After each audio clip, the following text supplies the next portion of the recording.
Today is February 26th, 2021, and you are listening to the 61st broadcast of TBR Radio Presents the TBR History Hour. My name's Dr. Edward DeVries, contributing editor at TBR, and for the next hour I'll be your host, interviewing none other than author V.P. Hughes, my fellow contributing editor here at TBR Magazine. She is also the author of the critically acclaimed book, 1,000 Points of Light. On today's program, Valerie is going to tell us about what it's like living in Governor Cuomo's New York. She's going to explain to us how she, as a Yankee from New York, came to be such an avid supporter of the South and Southern culture. And we're going to talk about her book, 1,000 Points of Light. I'm telling you, I don't know what the heck is going on in this world. I mean, I'll be 80 in May, and I have a funny feeling that I died, several years ago, and I've been put into Idiocracy. Did you ever see that movie? I remember the TV show Lost, and, after the fourth or fifth season, you found out they were all in purgatory. Well, in this case, Idiocracy was the result of smart people not breeding, stupid people breeding, and things in the diet. And this guy is put into suspended animation, and he's accidentally awakened when the result of this is a society where the average IQ is probably about 40. And they don't know why, the crops are dying, and he comes, and he's, not an intelligent, not really, he's not super smart, but he's smart enough. And he tells them, well, you have to water it. They almost burn him to death like a witch until finally somebody figures out that it actually works. But this is where we are going. We have produced a culture of people who refuse to think. Not that they can't think. Kids are just as smart today as they were at any other time in our history. But they've been told that it's enough to want something, that it will come true if you push it hard enough. That's what socialism and communism is all about. We do it right this time. It's never been done right before. It can't be done right unless you're in a monastery. You can have communism in a monastery.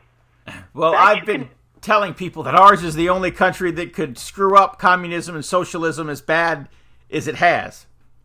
Oh, no. Look at Venezuela. They've done a wonderful job. No, you cannot have communism. The only time you can have it is in the Babar books, where they all live in Celestiville, where everybody puts in, if I'm an artist, I paint you a picture, and you in return, if you raise vegetables, you give me vegetables. But that's a children's book. It doesn't work in the real world. They tried it in the Pilgrims, and in the Plymouth Rock colony, and they almost all died the first year. And then they gave it up as a bad, But now it's... I ran that article a few weeks ago that Earl had written on, that first Thanksgiving and that right. failed attempt at communism by the Pilgrim Fathers. Right. Well, it was very much like a monastery. Everything's held in common. Everybody works for the common good. This is how Christ and his disciples. That's why Judas held the bag that held the money. Okay. But you got to want to do that. You have to, I guess they probably did want to do it with the Mayflower Compact, but once it got started, they realized that whether I worked or I didn't work, I get fed. And as you know, in the Bible, if you don't work, you don't eat. Right. You can be a guest for, I think, 2 or 3 days. And after that, either you work or you don't get fed. So you're in New York, correct? Yeah. Are you in the city? Well, I'm on Long Island. Long Island is sort of the first, the boroughs of Queens and Brooklyn are on Long Island, but Long Island begins with Nassau County. So I'm not in the city per se, thank God. Okay. Because I was going to ask you what life looks like in New York right now. Well, I've seen enough to see something I never thought I would see in my entire life, and that is that they absolutely looted, the very expensive Tiffany's. They looted Tiffany's. I said, what the hell? Tammany Hall was better than this. They wouldn't allude to Tiffany's with Tammany Hall, and those were all crooks. No,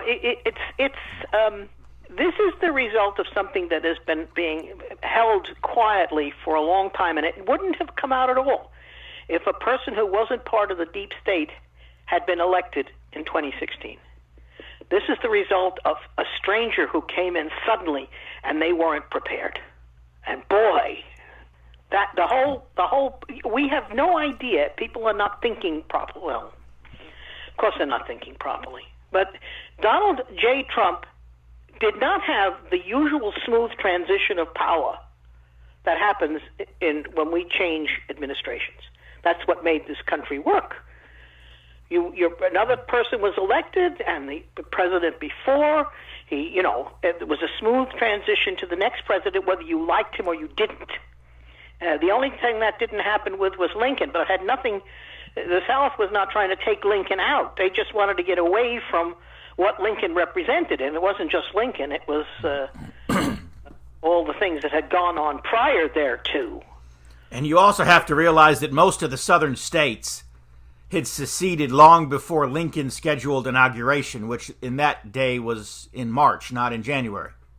Oh, yeah. Well, not only that, but I was part of I gave a presentation with a friend of mine. I wrote 3 parts of it. He wrote 1 part of it. His part was Lincoln and slavery. Mine were Lincoln and the Constitution and Lincoln and total war. And it was seen by somebody. Somebody took a video. It was really funny. It was not the world's best video, but a fellow who does can't think of the word, documentaries. Thank you. At my age, things get away. For the military, he did this, and he called "Searching for Lincoln," and it was a professionally done Vimeo documentary. And I wrote the introduction, and I wrote the conclusion. And let me tell you, the whole thing certainly put up what had happened to this country, and what happened with the South was fortunate in that it lost the war and gave up. The fate of the South, I am sure, if they had continued to fight a partisan war, which Lee was asked about by one of his men, because they could have fought a partisan war. The South would have wound up like the Indians. You guys all would have been killed, or put into the dry tortugas or something.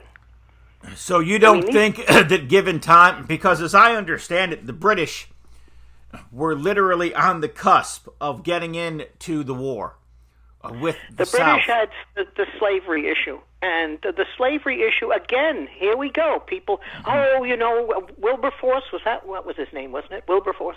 Uh-huh. Oh, an amazing grace, and all the terror of terrible things of slavery. The only reason that the British, who refused to follow the petition of Virginia and North Carolina asking the king to stop the importation of slaves from Africa, he didn't. It was making money. But the British stopped it because they wanted a death blow for the New World empires of Portugal, Spain, and France. That's why they stopped slavery on the high seas. It had nothing to do with morals. Nothing. Right. But had some European power intervened, or had, say Mexico, an ally coming from the South, and I realized that would have been an awkward situation for Mexico, given the fact that Maximilian was going down at the same time.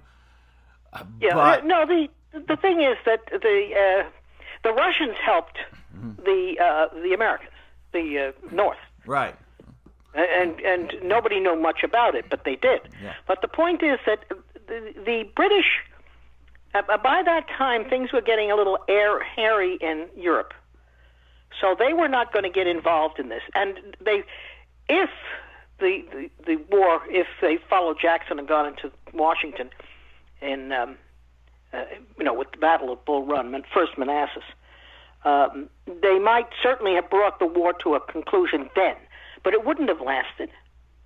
Ask the Indians about treaties. How many treaties did the Indians sign? with the American government. Right. And how were they kept? Okay, I'm going to throw something out there, though, that there's a reason why the American government treated the Indians the way they did and why they might not have treated the Southerners in the same fashion. And it has to do with skin color. Oh, no. You read Sherman. You read, what's his name? Oh, geez. The parson, so-called, Brownlow. They wanted to kill the Southerners. Mm-hmm. They were actually a little less problematic with the Indians because they considered them sort of, people that you should take care of. The poor Cheyenne, remember that? Okay. Yeah, right. No, they hated the Southerner. And they hated him because he was black. Did you know that? Well, I do. I do realize, and I've told people this, having grown up in Chicago, that I had no idea. I was shocked, I'll put it that way, when I moved from Chicago to Houston, Texas, because when I was growing up in the 80s and 90s in Chicago, the schools were still integrated. I mean, not integrated, they were still segregated. Right. Now they claim to be integrated, but the way they segregated them is they put all the black kids in one class, they put all the white kids in another class, they put and they even separated, because I couldn't even put the Mexicans and the Puerto Ricans together, so they all went into separate classes. And so the school was very segregated, and so I was surprised to go down south and see that school kids went to classes together. Yeah, so my thinking immediately was that, you talk about the racist South. The South is nowhere near as racist as the North. Well, if you I remember reading about. I don't remember it myself. When Thomas Jefferson was elected president, there was a paper in Massachusetts or somewhere up in the Northeast that said we have our first Negro president. Why? Because Jefferson owned slaves. Many whites in the North hated Southern whites because they considered that they had been polluted by their association with blacks. Now, there were slaves in the North, too, but they were so horribly treated compared to the slaves in the South, where one Northern man wrote that some slave walked across the street in Richmond, I believe, and shook the hand of a white man, and the white man shook his hand. And that immediately made the North look at white Southerners as if they weren't white anymore. Mm-hmm. So, I mean, there was most Southerners didn't hate the Northerner. They just didn't want to they didn't want to continue as an economic colony, which is what they were. So, but I mean, they didn't look at the actual average Northerner as some horrible thing. They figured they were good people, they were bad people like everybody else. But I assure you, they would have killed the people. Look what they did to them. How horrified and enraged was Jackson when he found what had happened to was it Fredericksburg when the Yankees went in there? He was horrified at what these people did, and this was early in the war. They smashed things, they robbed people. He couldn't believe that this was being done by an American army. We're not like that. Yes, we are. So what is it? Because you're a New Yorker, you're a Yankee. From where did you get your fascination with and your interest in Southern history, Southern culture, Southern heritage? In 1951. I remember that because the Giants won the pennant in the World Series. That's how that. Yes, and they were starting to build up the Civil War because it was 10 years until the centennial, 1961. And they brought in the Gray Ghost. I loved that program because I loved John Mosby. And I was reading all these things, and I started to read articles that appeared in many publications. I was only 9, but I did a lot of reading. And I remember reading certain things that during, what would you say, vignettes of things that happened in the war early on. And this one Virginia lady, she was in an area that was immediately occupied, probably around Alexandria, where the people from Washington moved in immediately. And she had a major or a colonel or somebody who either lived in her home or went there frequently to get a feeling of home. Remember, most of the soldiers in the Civil War were not trained soldiers. They were ordinary people.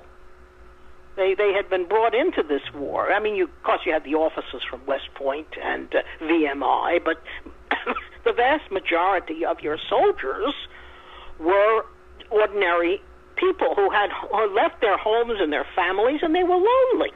I mean, they couldn't help it. And he went to her, and she had a beautiful piano in her living room, parlor, that's what they called them. And he asked her to play for him. And she was a lady, so she didn't tell him where he could go, but she refused. So he sat down at the piano. Now, we're talking 1861 here. We're not talking 1865.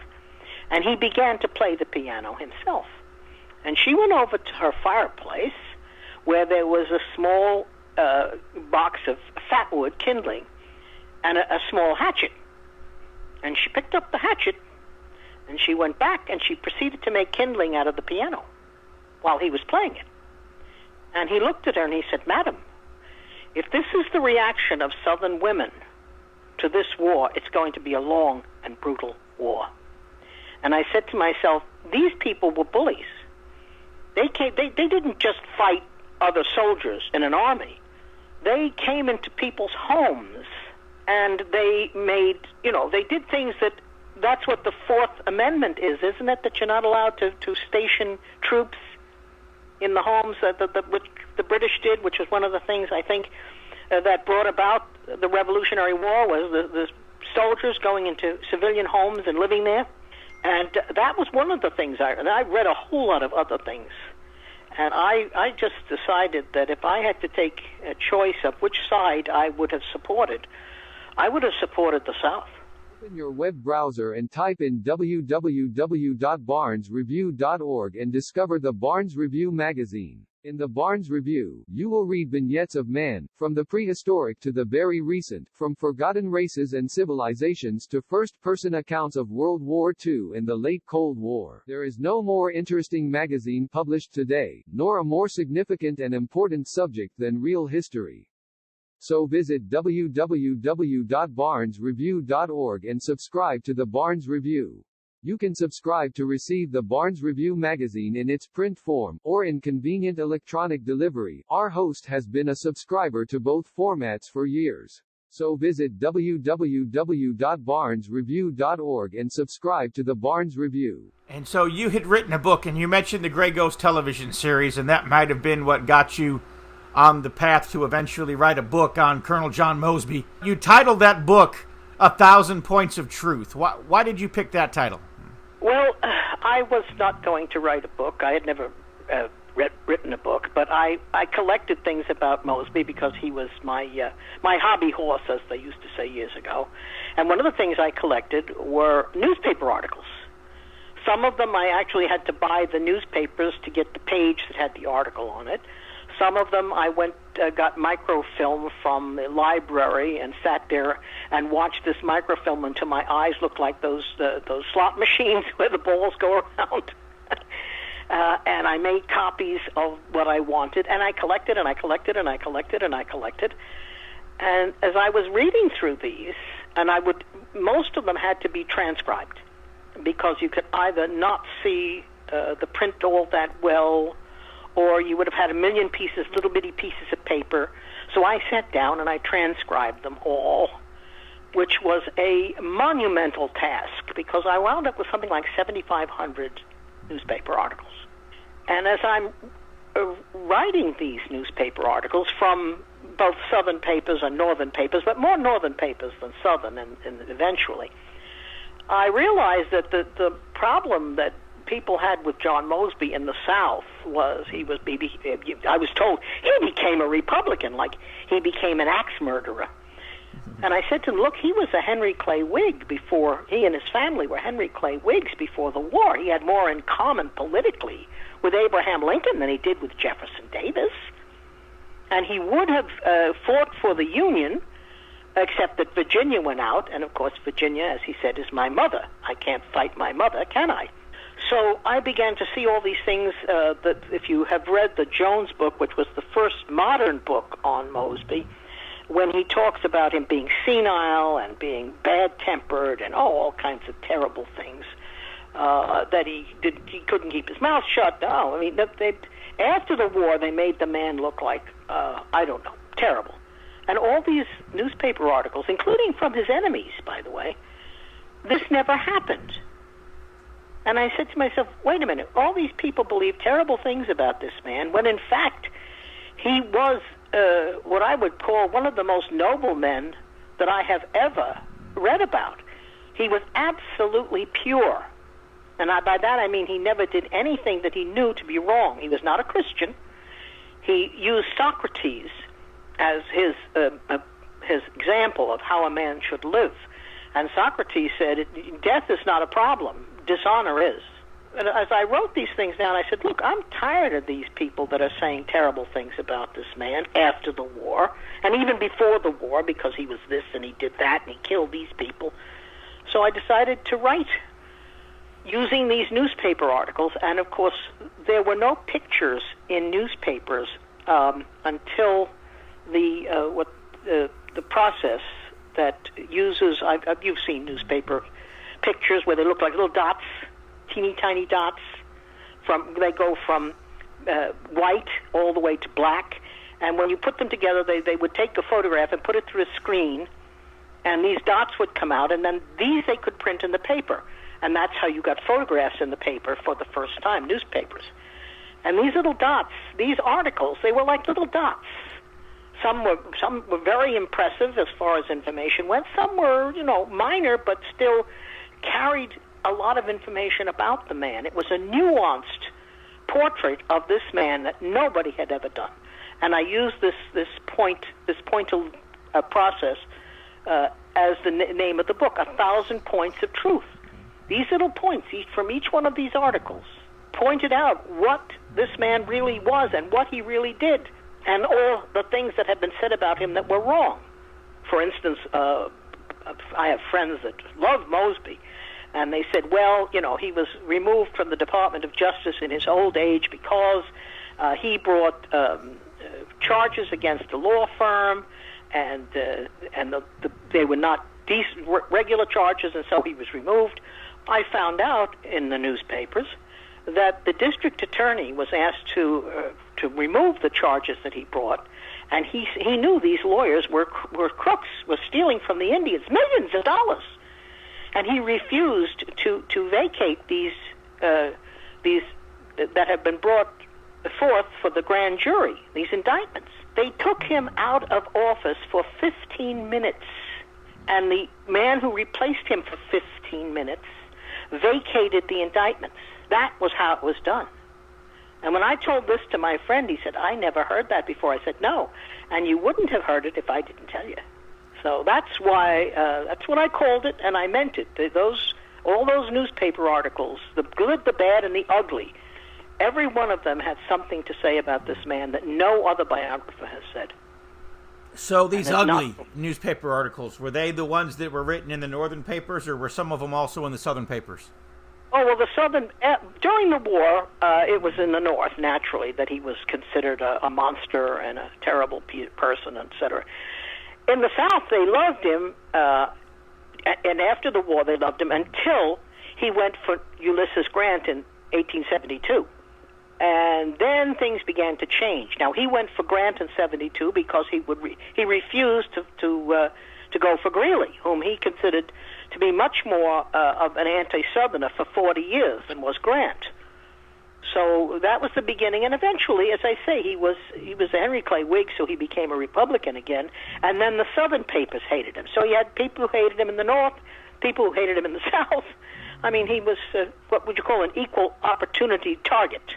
So how is it, and it's not that General Longstreet didn't get his criticisms, but General Longstreet was allowed to join the Republicans after the war. Why wasn't Mosby? He was also definitely he was badly treated, as were others like Key, who also went with the Republicans eventually, or as a Democrat was brought into a Republican administration, they would not.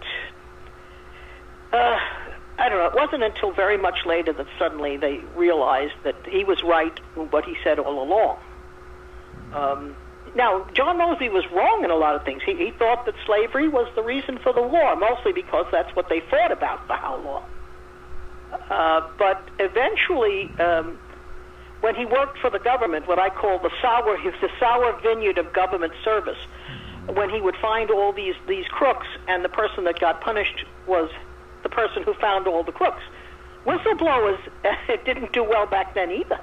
He had absolute and complete courage. I mean, the man would have stood in front of a firing squad before he would have said something that he didn't believe to be true. Was he wrong sometimes? Of course. Who isn't?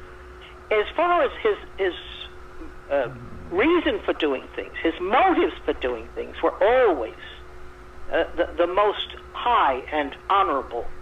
Nobody could have found fault for his motives. There's a lot of things I disagree with, as far as what he thought, like slavery was the reason for the war. That's what he thought. And he thought so because he was, he had what he had to look at as far as the history went. Now, later on, of course, we know better, even though it's still being called that. Was slavery the reason? Well, the thing is that Lincoln didn't care what happened to the blacks. He wanted them gone from the country. He had made arrangements with beast butlers to take them to Panama to dig the canal, believe it or not, and then he was assassinated, so it never got there. History is never clean. And it's written by the winners. Oh, well, Napoleon said that, and he should know. Extra, read all about it. If you're like me, and I'll bet you are, you like to be on the cutting edge of honest news and accurate information. 26 times a year, the American Free Press newspaper can be delivered to your door, packed with the kind of uncensored news that I know you're going to appreciate. If you're ever dissatisfied with your subscription to the American Free Press, their guarantee is that you just drop them an email and they will gladly refund the unused portion of your subscription. So what are you waiting for? Visit www.americanfreepress.net. Once again, www.americanfreepress.net. And find out about the American Free Press. Do it today. Extra, read all about it. You had talked about, Mosby having, hooked up with Grant when Grant had run for president and then, was elected president. You know what people don't realize is that these officers in the Northern and Southern armies had fought together, had gone to college together in many cases at West Point or at the Naval Academy.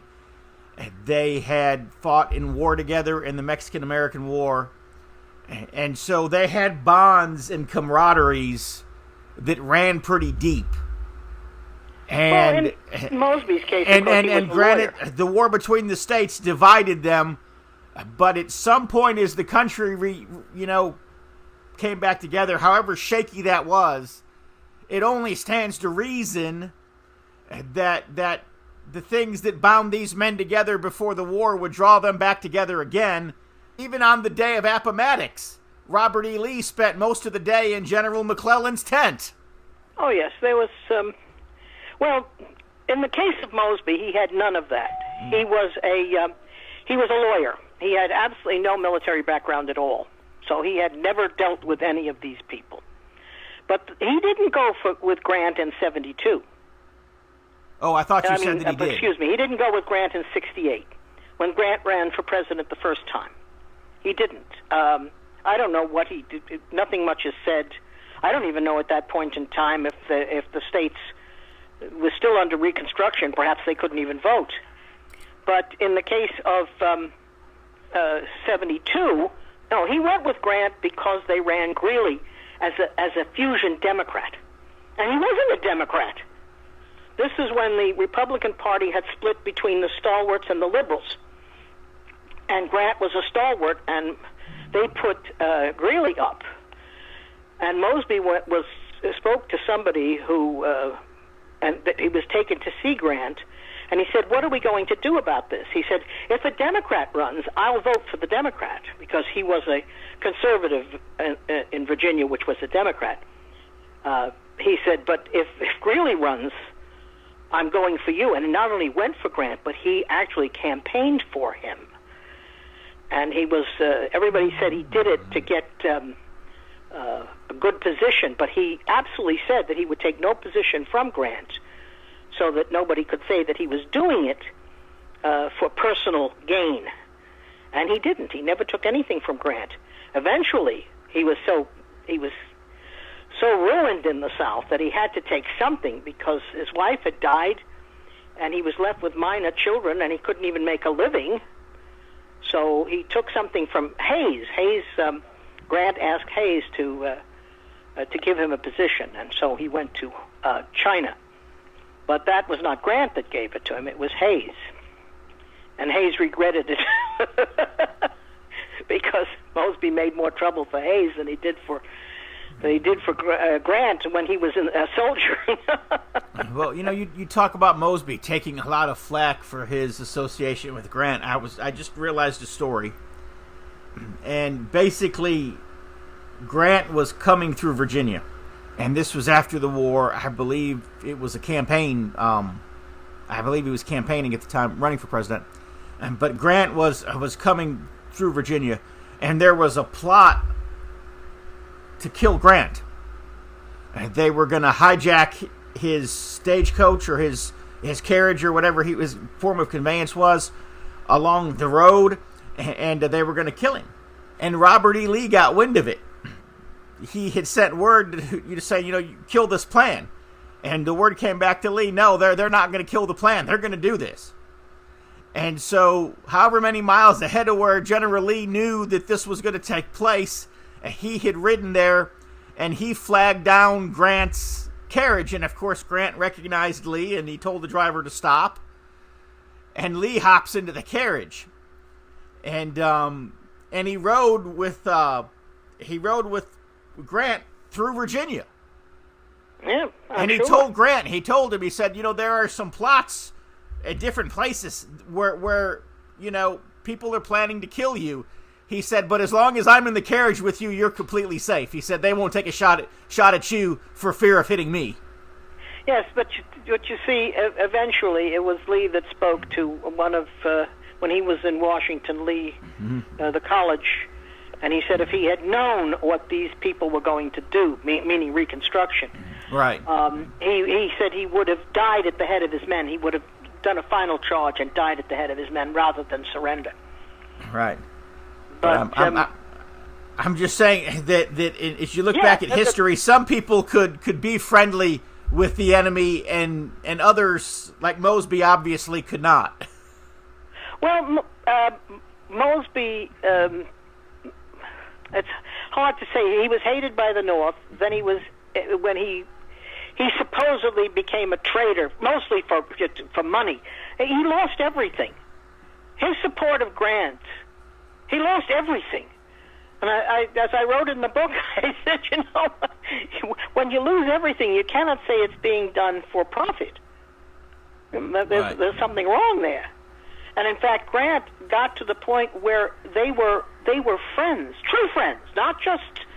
The last thing Grant did before he died was to write a letter to Leland Stanford to get John Mosby a position in the Southern Pacific Railroad, because Mosby could not get a job in the North because they was hated for what he was during the war, in the South because he was hated for what he did after the war.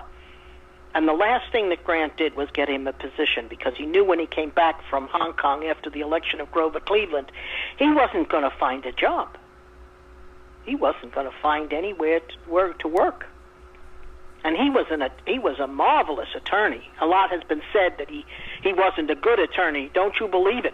One Supreme Court justice said he'd never seen a case as well prepared as the one that Mosby presented to him. He said he didn't even have to use his law clerks. Everything was there. And so Mosby was a cavalry commander. And he would go into the Northern Territory, kind of conducting raids, basically. No, he was behind the lines. He went into Pennsylvania once or twice, and Maryland, of course, but He mostly worked. He didn't do what Morgan did. He didn't take his men and go into, Ohio or anything like that. He hit them he was a partisan. He hit their communications. He took their supplies. He would ride in and capture an outpost. It got to the point where he said he think they hated him most for the sleep that he made them lose at night, because they never knew when he was going to ride through the camp, shooting him, and then disappear, and everybody had to get up and get dressed and get on their horses and go chase him, and they never found him. They hated him. They just hated him. Right. So what I'm going at here, what were the similarities and differences? Because a lot of people are familiar with Jeb Stuart, but not necessarily John Mosby. So what were the familiarities and the differences between Mosby and Stuart? Stuart, of course, was a West Point graduate. In fact, it is suggested, I don't know if the truth of the matter is, that the best graduates at West Point were put into the engineering corps. That's where Lee went. But Stuart fudged a little bit on his finals so that he went with the cavalry, because he didn't want to go into the engineering corps. And Mosby met him. Mosby joined a small cavalry group that was in the area that he lived by Bristol, Virginia, Tennessee, across the border.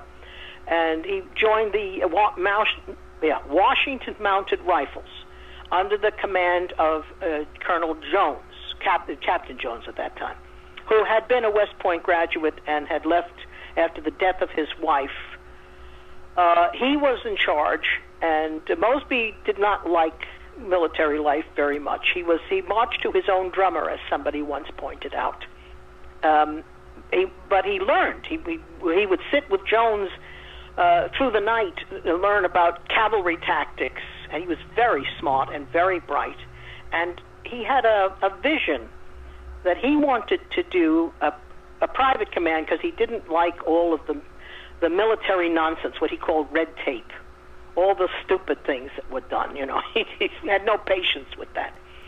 But he met Stuart as a member of the Washington Mounted Rifles when they were all brought into the 1st Virginia Cavalry.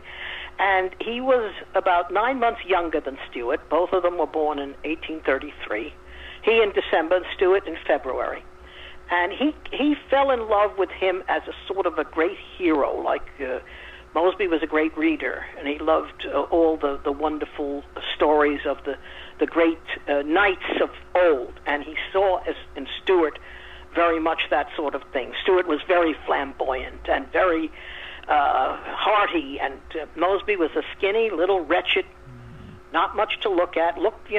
They didn't look like much of anything, but was smart as he can be.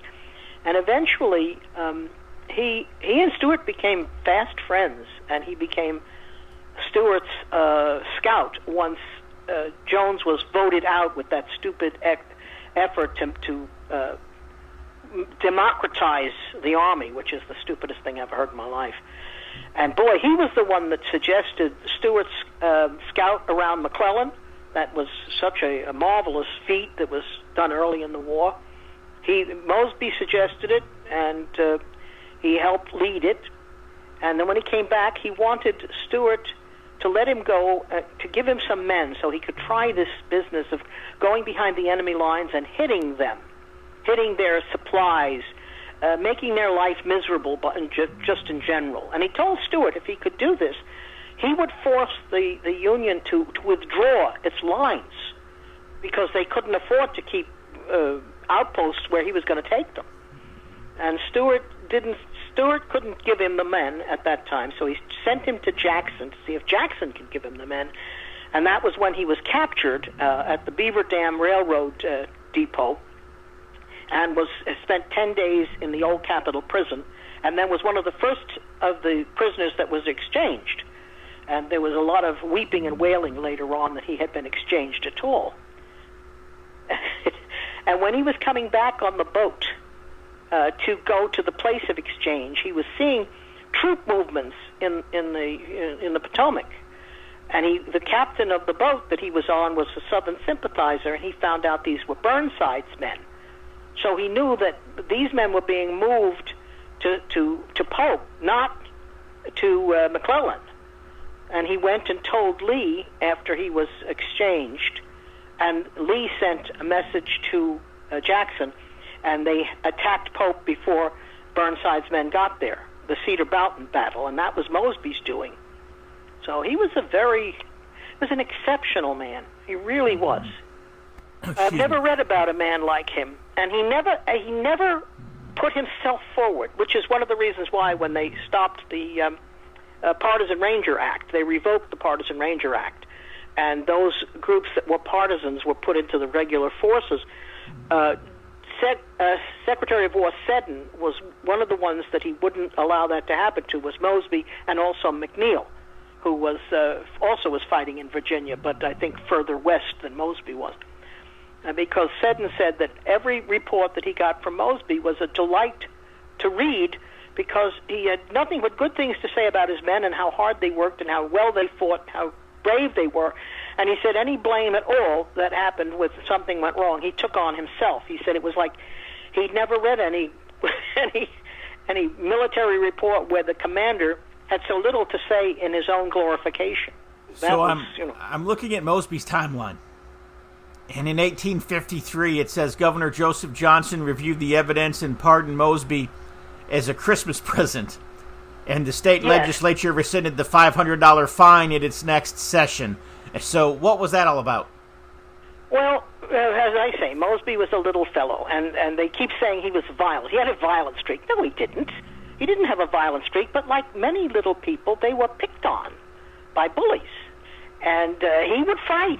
He said he never won a fight, except once he almost won a fight, and they stopped it before he actually won, and he was very disappointed because he never won any of these fights. So he went to the University of Virginia, and he graduated early from the classics course, which was so difficult that I think he was probably the only graduate. But there was a fellow in the University of Virginia who was not in his school. I don't know which one of the schools he was in. But his name was Turpin, George Turpin, and he was a bully. He was a big man, and he would find small students and beat them. I mean, he had a bunch of people who went with him to watch. He beat one man with a rock, almost killed him. Cut another one up with a knife. Now Mosby stayed out of his way. He was not looking for trouble. But he gave a party one night in his parents' home after he graduated, before the full 4-year graduation.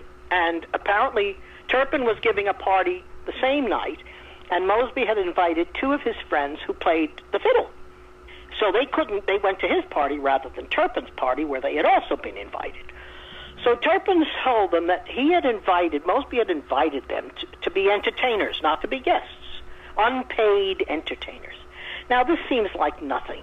Today we would look at it and say, so?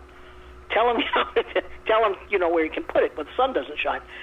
But those days, in the South especially, if Mosby had ignored that, it would have been seen as being afraid of confronting Turpin, and he would have been labeled a coward. And that would have been a disaster for him. So he sent, as it was later said by the governor, a respectful note to Turpin, asking what he meant by the insult. And of course the idea was that now Turpin, he was going to eat him up blood raw. And Mosby even wrote later on that he was prepared to accept the beating that was going to come to him from this man that he could no more overcome physically, because he was big and he was used to doing this. But he suddenly got an idea, and he borrowed a pepperbox pistol from a friend, and he took it with him, because he knew Turpin was looking for him. And when Turpin met him, he went to the boarding house, and Turpin met him, and he tried to introduce a conversation. I hear you have been making assertions, figuring if he could talk to him, he could pull the gun out and say, I wouldn't if I were you. But Turpin wasn't having any of that. He put his head down and he charged, and Mosby pulled out the pistol and shot him in the neck. Down he went. Well, he went home to tell his family what had happened, and he was arrested, and he was made 2 charges. that one was a felony with 10 years in the penitentiary. The other one was a misdemeanor with a year, which was and $500 fine. That was the harshest penalty. And he was in jail until May. Now, this was quite a number of months. The trial took place, and Joseph Robertson was who represented the state, and he had two fine lawyers. And the trial went on. And those days you were not allowed to testify on your own behalf if you were a defendant. You couldn't be called to the stand. So at the end, the jury went out, and they stayed out, and they stayed out, and they stayed out. And it turns out that the jury foreman said that everybody thought he was either should be completely acquitted because he was protecting himself from a known assailant, or the most that should happen to him is the time served and be sent home. But two of the jurors wanted him convicted of malicious shooting, which was the felony with the 10 years in the penitentiary. One of those jurors didn't like anybody from the University of Virginia anyway, so that's what he wanted to do. The other fellow hated Mosby's father. So they came back and they said that they couldn't reach a verdict. And then they realized if they didn't do that, he would be put back into prison until court reassembled in the fall. They didn't have ongoing court sessions. So they decided to accept what they decided to do was they would use the lesser charge. It was a misdemeanor, but he would get the full penalty, a year in jail and a $500 fine. And that's what they did. And Mosby, when he met the prosecutor came to the jail, and he spoke to him pleasantly, offered his hand, and the prosecutor was astounded. He thought that this young man, whom he believed to be rather violent, would be, very, shall we say, not friendly, not amicable. And he said to him, why don't you write? Joseph Bunyan wrote the Pilgrim's Progress in prison, and Mosby said no. He said, I've decided that the law has made something of me. I intend to make something of the law. So Robertson sent him law books. And when eventually the matter got to the governor, he was pardoned in December, and went from that into Robertson's office, where he passed the bar at the age of 21. So he became a lawyer. And it was all because of this incident. If he hadn't had this incident, he may never have gone into the law. I don't know what he would have done with himself, perhaps. But it made his life, because one of the things it showed that instead of being petulant and angry at the what shall we say, injustice that he suffered, and he did suffer injustice, he was able to make the best of what had happened. And so as you look at the television show The Gray Ghost, and you look at all of these newspaper articles that you had accumulated through the years that are the foundation of your book, did the TV show get it right, or did the TV show get it way wrong? I think the TV show, it didn't really... It really didn't try to be, shall we say, the way TV shows are now. I know that they brought Pat Jones in, who wrote Ranger Mosby, and he said, there's a tent with Mosby's name on it. He never would have done that. He didn't have a tent. They lived in homes or in mountains. But no, it was just a regular Western with a Civil War flavor. Okay. And of course it made him look good, which is fine, because that was no problem. And they did have a few interesting that he was a decent man. He really was. He wasn't what they made him out to be. But it was that era type of television. It's like Bonanza now. I mean, Bonanza. How realistic was that? Gunsmoke was more realistic. Open your web browser and type in www.barnesreview.org and discover the Barnes Review magazine. In the Barnes Review, you will read vignettes of man, from the prehistoric to the very recent, from forgotten races and civilizations to first-person accounts of World War II and the late Cold War. There is no more interesting magazine published today, nor a more significant and important subject than real history. So visit www.barnesreview.org and subscribe to the Barnes Review. You can subscribe to receive the Barnes Review magazine in its print form, or in convenient electronic delivery. Our host has been a subscriber to both formats for years. So visit www.barnesreview.org and subscribe to the Barnes Review. I don't remember how many years ago it was now, but when we first met, you were the editor of the Southern Cavalry Review. Which was published by the Stuart Mosby Historical Society. So. Right.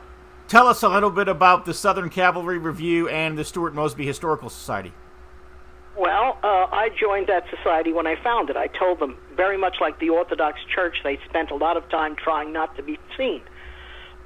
Okay. I only ran across them when I was doing some research online for Mosby, and I thought, what is this group? So I joined them, and of course I was up in New York. They were all in Virginia and down south. And then the lady who did everything, I think she did everything but sweep the streets of Richmond. She was the newsletter. She had the website. She did everything, and she became deathly ill and died. I said, some people will do anything to get out of work, you know. And the president at the time of the board, they didn't know what to do. I mean, she did everything. They just had their little meetings and. And they looked around, where was their newsletter going to come from? So I offered, because I had done a pro-life newsletter for the Orthodox Christians for Life, which my husband started, and I started back in the day.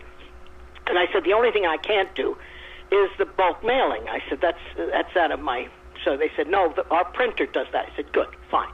So I became the newsletter editor, and I think that I really... did a great job with it, because I did a lot of things that were very scholastic. I did things for Mosby. I did things for Stuart. Stuart kind of got the hind end of everything, because there was certainly nothing as much written about Stuart as there was written about Mosby. But that was going along just fine until this whole assault on Southern symbols began. And my head went up, you know, Mm-hmm. and I said, we gotta hit this, nip this in the bud. So I began to do a lot in the sesquicentennial. I'm still surprised I can say that word. I started with the causes of the war itself, rather than just Stuart and Mosby, because the group's statement, their was to get proper history out, you know, real history, historical history, rather than what a lot of the garbage that we have today. So I started with Fort Sumter. I did a whole issue on Fort Sumter, what that was all about, and then I began to talk about these attacks that were being made, even back then. Now, we're talking about the sesquicentennial. That was, you know, and eventually I started to get a little bit of people who were a little upset because I was making them unpopular with some of their friends, their Tony friends in the heritage movements, you know. And eventually it got to the point where it was either just do Stuart and Mosby or leave. And I said, all you want me to do is to publish things that are already in book form, that most of the people in our group have already. That's a waste of my time. It's a waste of your time. So I was, you know, I quit, and they were happy to get rid of me. And the present review is very nice. It's done like the SCV newsletters with colored pictures that I could never do. I mean, I didn't have the ability, because the printer, they would have been too big and too expensive for, I guess, I don't know who's doing them now, but obviously it doesn't cost them as much as it cost when I was doing it.